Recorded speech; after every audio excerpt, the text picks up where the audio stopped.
سلام، خسرو هستم. امروز میخوایم با هم خورشت بادمجون درست کنیم.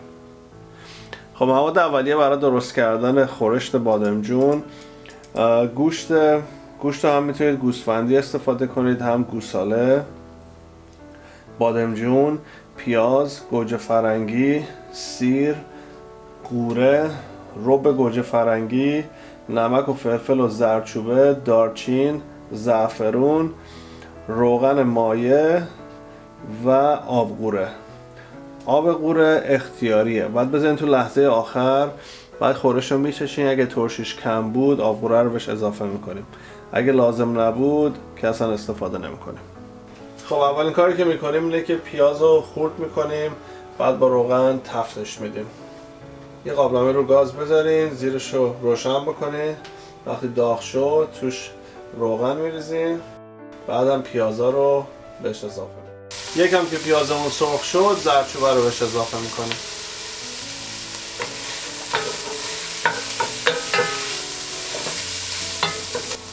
خب پیازمون که یواش یواش آخرای تفت خوردنش بود بهش سیر رو اضافه میکنیم. سیر رو باید همینطوری حلقه‌ای خورد کنیم.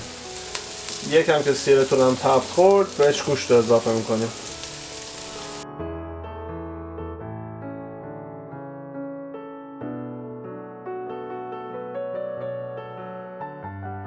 خب گوشتمون که مقدار تفت خورد بعد بهش رب گوجه رو اضافه کنیم. یکم دیگه روغن میزنیم وسط قابلمه. رب گوجه رو یکم اول سرخ میکنیم، بعد باهاش مخلوط میکنیم. این کاری که بکنید رنگ بهتری میگیره و مزه بهتر. خب ربمون که سرخ شد با گوشت مخلوط میکنیم.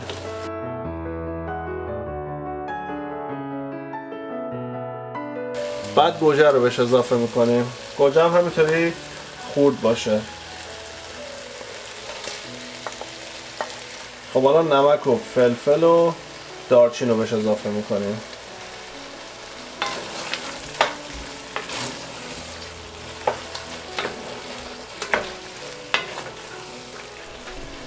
و زعفرون.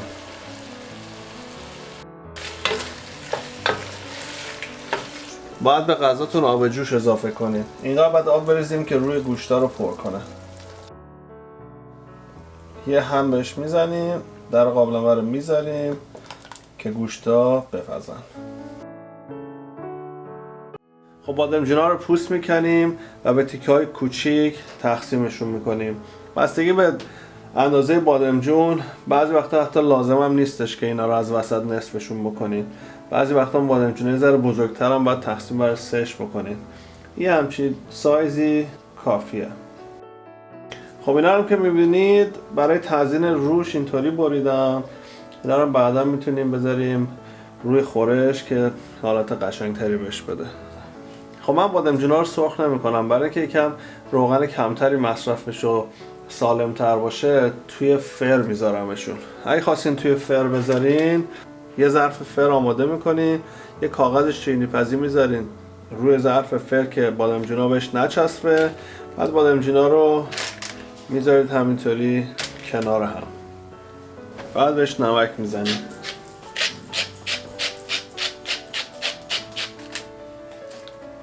بعد برمیگردونیم به پشتش هم نمک میزنیم.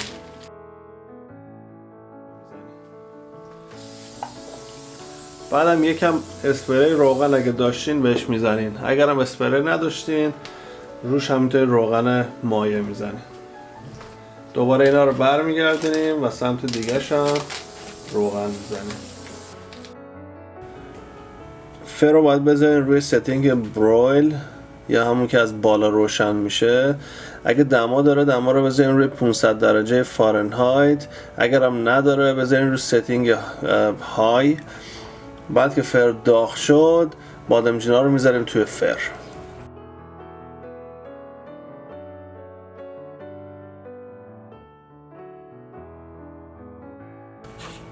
بعد از هلوش 10 دقیقه بادمجونا رو باید برگردونیم. وقتی که برگردونیم یه ذره اسپری روغن بهش میزنیم و دوباره میذاریم توی فر که 5 دقیقه دیگه بپزه.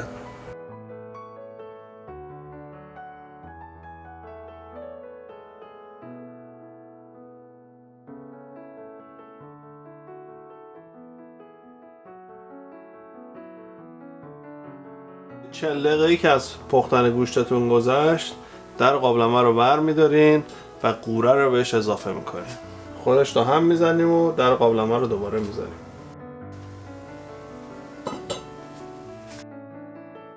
خب یه 40 دقیقه دیگه گوشتمون پخت. الان وقتشه که بچشیمش. اگه ترشیش کمه ترشی بهش اضافه کنیم. من یه قاشق غذاخوری بهش آب قوره اضافه میکنم. یه همه دیگه بهش بزنید، بعد امتحان بکنید ببینید ترشیش خوبه یا نه. ترشیش خیلی سلیقه‌ایه، هر جوری که خودتون دوست داشته باشین. خب 10 دقیقه آخر باید بادمجون رو بهش اضافه کنید. اگه بادمجون رو زود بزنین داخل خورشتون له میشه، موقع کشیدن خیلی قشنگ نمیشه.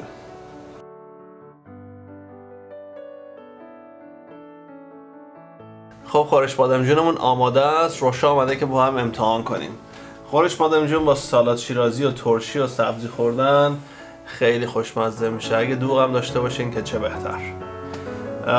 اگه خواستین برای مهمون درست کنین یا مجلسی اینطوری گوشت و نمیدونم گوجه و بادمجونش رو جدا درست کنین، ولی خودتون میخواین بخورین همه اینا رو با هم قاطی کنین، مزهش خیلی بهتر میشه. آماده ای؟ بده.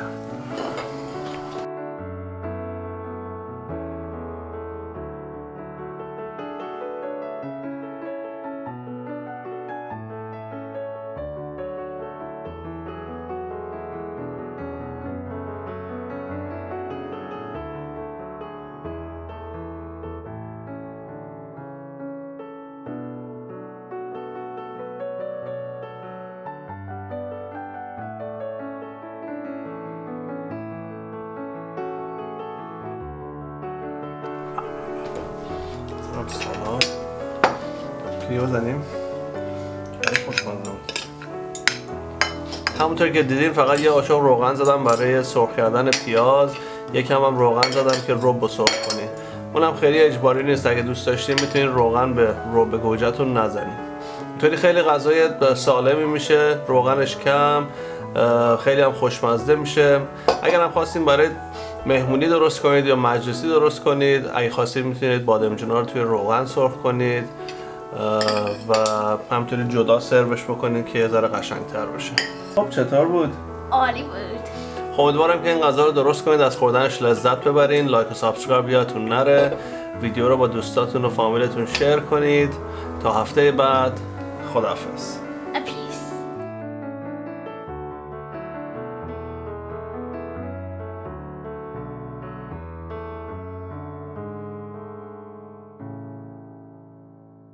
خب راشد چطور بود؟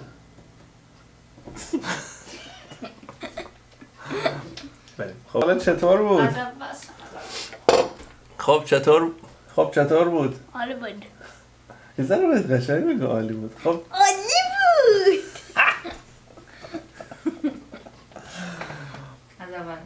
خب چطور بود؟ عالی بود. خب چطور بود؟ عالی بود. I love you. چه داره باید؟ ربط داره دیگه. یعنی چی؟ دوستت دارم ربط نداره؟ نه رفت نداره. دو. خب چطور بود؟ عالی بود. خب چطور بود؟ همون خوب بود دیگه ادامه نده. خب چطور بود؟ عالی بود.